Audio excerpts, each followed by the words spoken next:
Hello, I'm Alex, or Dizzy Alex, I guess, and I have been drawing for about 7 years. It's something that I've always loved doing, but I didn't really get into it until I was about 15 or 16 years old. 15 or 16 was around the time I met a couple of new friends that already drew stuff themselves, and I guess they just influenced me, and I got into taking it a bit more seriously. And by that I mean actively trying to get better and create things and being inspired by specific things like other artists or TV shows or cartoons, games, etc.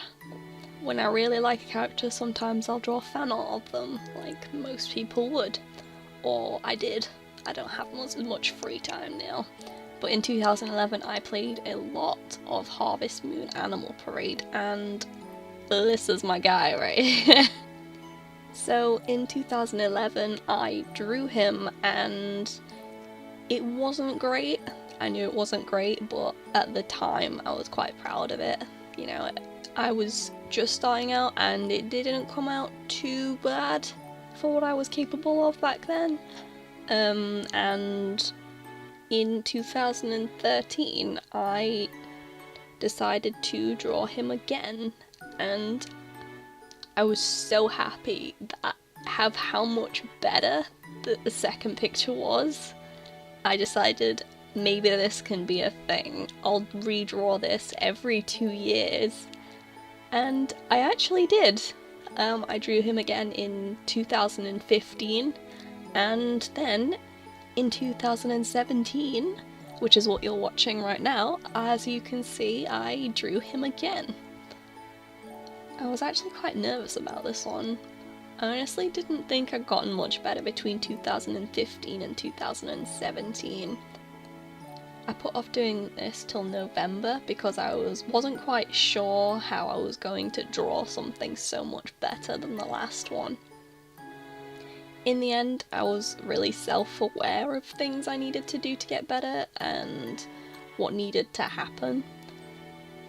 The 2015 one had gone from a bust to a full body and a background, so it had gone to what I like to call a full piece. It's no longer a simple drawing, it's more of a picture with way more thought put in, and I needed to beat it. I needed to put in perspective. Perspective is something I absolutely hate drawing, but I knew it was the next thing I needed to do to make this one so much better than the one before it, as well as being the kind of next step I needed to take to make my art better than it was, you know, to kind of become a better artist. I needed to put in perspective to this picture. I need to learn how to draw it. So I ended up making a 3D model to help with this, as well as using a bodycon figure, and that is the actual name of it. I am not a massive weeb. I do own a pair of bodycon and bodychan, and they are very useful for drawing things like this and getting reference for a specific pose. So that's what I did. I posed and photographed bodycon and made a 3D model. Obviously it's not going to provide you with absolutely everything you need. People have different body types. Don't rely on them to be able to draw. It's a nice help, but you're not going to really improve if you just trace something like that. So I never do directly trace a model when I bring it in to help me draw. It's, you know, just reference for the pose, and you need to draw over it, but draw a character over it, not draw the exact model themselves, otherwise everything you draw is just going to look the same. If you really squint, you can probably see it on the lowest layer there, called layer 2. that is the model in there, and that's what I used for this pose. And it's a pose looking down from above the wizard's head, so it's got the perspective. And it also helps because on the last one I noticed I like to put the sky with wizard because he is very into astrology. Wait, astronomy. He has a telescope and he's all about the kind of stars and stuff, so I did like to put in the kind of space behind him as a night sky. And unfortunately for me, the guy's wearing a purple blue coat, and that doesn't look great against the night sky, so this pose actually really helped with that, since we look down and his coat no longer blends into the sky, which obviously is going to be something that helps me try to beat the one I did in 2015, you know, if the colours don't blend into the background. So looking down at the ground really does help, as well as put in that perspective kind of shot.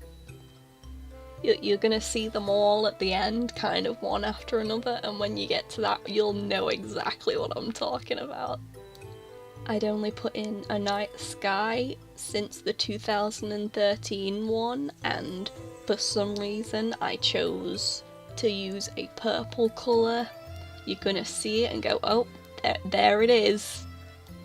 Oh god, I just realised how much noise I'm making with my mouth when I talk. This is why I don't usually put my voice in a video.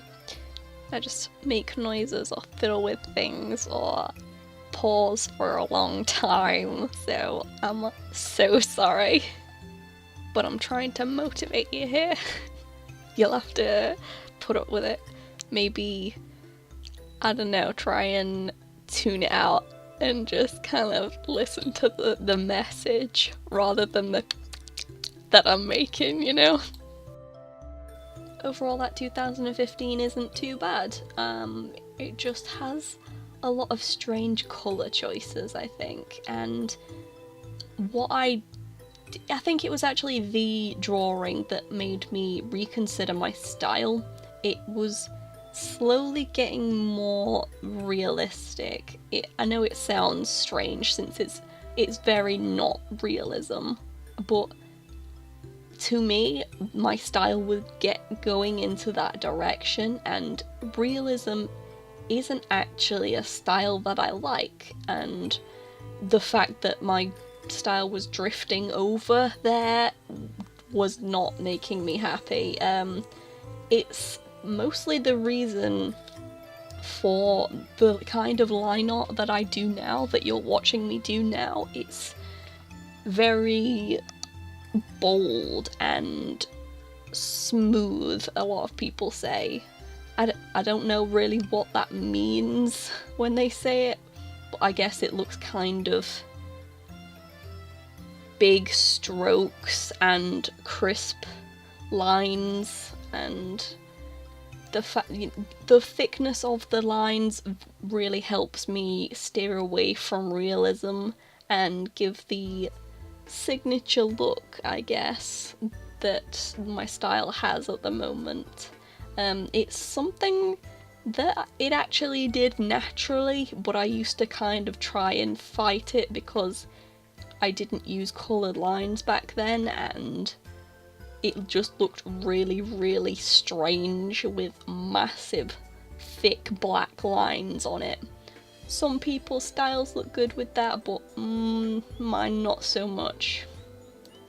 With styles, I say try not to fight the natural thing that your style does. Like I said, with me, it was very thick, broad strokes of line art, and in the end, I just kind of accepted it, and now it really works for me.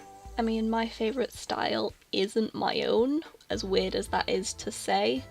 I think you can ask pretty much anyone that draws what their favourite art style is, and I can guarantee it probably won't be their own. But what your own style will be, if you let it, is unique and unique to you, and probably someone else's favourite art style, even if it isn't your own.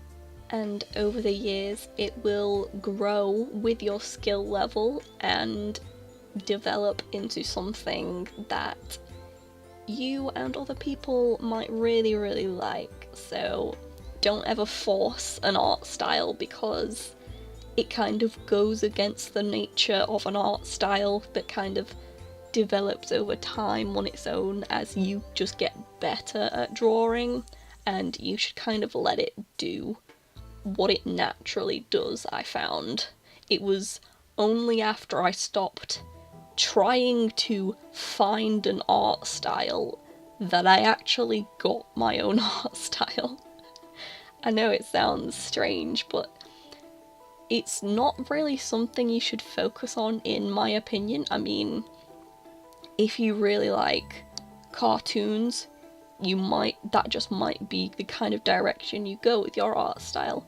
But don't try and copy a specific style. I don't think it's probably not what you're naturally inclined to create when you draw something. And even you might notice, even if you try and copy an art style, there'll be things that you do that isn't in the style, and that is your style, and it's kind of peeking through.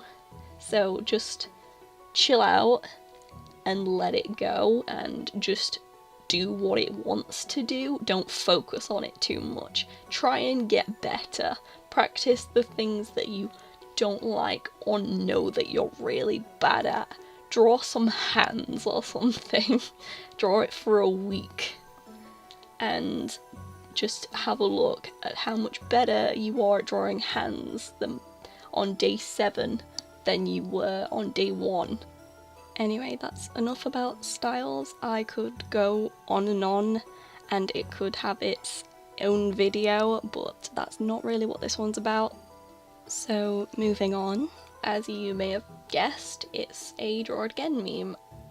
And what this meme is you draw something that you drew, let's say, a year ago, and it's just a process kind of thing. You see how much you've improved by drawing like the exact same thing again and putting them together side by side. People usually don't do this quite as many times as this one, certainly not 4 times for the same piece, but sometimes you do come across those, and I think they're quite fun to look at. Obviously, the further apart they are and the more years the same one is carried out over, the more dramatic the improvement will be, and it's really interesting to see. There are some really amazing ones, to be honest, and it's kind of inspiring to see, and even more so when it's looking at one of your own. It's something I'd really recommend doing at least once in your artistic career, because it really helps put your improvement into perspective, and just to look back on how much you've improved over all the years or however long you've spent it's very satisfying, and it can kind of brighten your day and give you the motivation you need to say, hey, this is what my art looked like 6 years ago. I wonder what it's gonna look like in another 6 years. In the end, that's basically what a draw it again meme comes down to. I mean, it's drawing something again to kind of look back and get a perspective on how far you've come, or what's changed, or what you just got way better at, and it's super satisfying, so I would recommend giving it a try if you're ever kind of having one of those times where you're just really unmotivated or feel like you can't draw. You know, you'll be able to see how far you've come since you actually couldn't. In the end, it'll just come down to the practice that you get. If you draw more, the more practice you'll get, the better you'll get. I'm myself not someone that draws every single day. I don't have the energy or motivation or ideas to draw every day. I wish I could. I wish I could just doodle things in a sketchbook, but it doesn't really come to me very easily.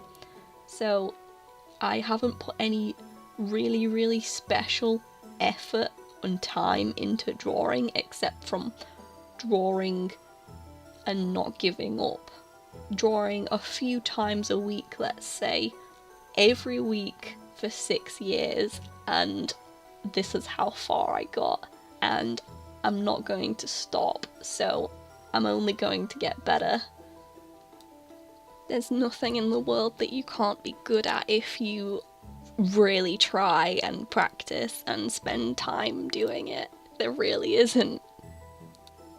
It all depends on you and how committed you are to something as to whether you'll succeed at it or not. So many people think drawing is something that they inherit and just accept that and don't practice, and of course when you don't practice or do something, you'll never get good at it. Like I said, I'm not someone that draws every day or puts a certain amount of hours every day into drawing. I draw when I can. I think if I'd studied being better at drawing and practicing every chance that I got, I would be a lot better, but I just don't have the time. I had school, I had college, now I have work to go to. You don't have to draw all the time, but certainly put as much time in as you can and it will really pay off. You might not be very good at it to start off with, and nobody is, but you will never get worse by practicing. You will only ever get better. So don't be so quick to give up. Even if the improvement isn't something that happens before your very eyes, it'll be something that you can look back on in the future, and it's why you should keep all of your old artwork, even if you think it's awful. Keeping my old stuff is something that I have done since I started drawing, even if it never sees the light of day. It's something that I keep around, and I do look back on it from time to time, and it gives me motivation just seeing how bad I was at the time to how much better I am now. And, you know, it's something you should really do too. Nobody is born being good at drawing, and it's something every amazing artist have worked years and years to get good at, and anyone can do it. You can do it as well. Maybe I will be there myself someday. Don't worry if you don't think you have a natural talent for something like drawing, because in my opinion and experience, it's not talent that makes someone amazing at something. It's hard work and practice, and anyone can do it as long as they are committed to getting better and doing it. Everyone starts in the same place, even the most amazing artists out there. And talent is cheap, it doesn't count for very much. People always say it like a compliment, but I don't really take it as one. It makes it sound as if I have a natural advantage over someone else when I put so many hundreds of hours of work into what I've done so far, and it gives me the impression that they think I cheated somehow by having talent, and I really didn't. I don't have that natural talent. I just started drawing because I love it and carried on drawing because I love it. Like, take a look at anything I drew before 2010, you won't be saying that for long. Overall, I'm really happy with how I've done in the last 6 years, and I can't wait to see what the next 6 years bring. Obviously, I'll always regret not starting drawing until around the age of 16-ish, and if I'd started earlier I would have been a lot better by now, but what happens happens, and you are never too late to start. Who knows, this may not be the last time we see the wizard, and if I draw him again I'll make sure to record him and maybe talk over the video again and give you updates as to how I feel at that time and how I've improved, etc. As always, the finished piece will be linked in the description, as well as the side-by-side draw it again meme comparison. So, thank you for watching, and maybe I'll see you again.